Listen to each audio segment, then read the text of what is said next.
எந்தன் வாழ்க்கையின் அர்த்தம் சொல்ல பூக்களின் வண்ணம் கொண்டு பிறந்த மகளே என் மகளே.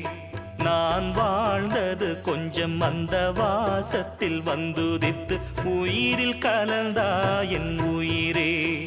உன் பூவிழி குறுநகை அதில் ஆயிரம் கவிதையே. எந்தன் வாழ்க்கையின் அர்த்தம் சொல்ல பூக்களின் வண்ணம் கொண்டு பிறந்த மகளே என் மகளே.